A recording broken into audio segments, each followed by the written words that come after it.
What's the meaning of alfalfa?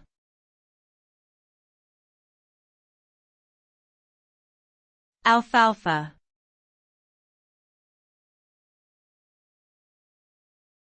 Alfalfa.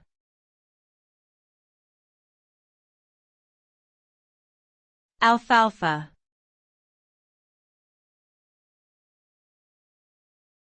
Alfalfa.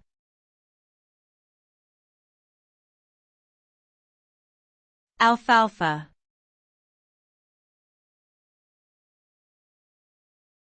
Alfalfa is a type of plant that is commonly grown as a forage crop for livestock.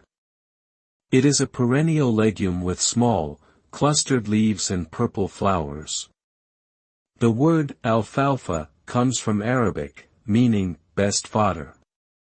Alfalfa is highly nutritious, with a high protein content, and is commonly used in hay and silage for animal feed. It is also eaten by humans in salads and sandwiches. In addition, alfalfa has been studied for its potential health benefits, including improving digestion and reducing cholesterol levels.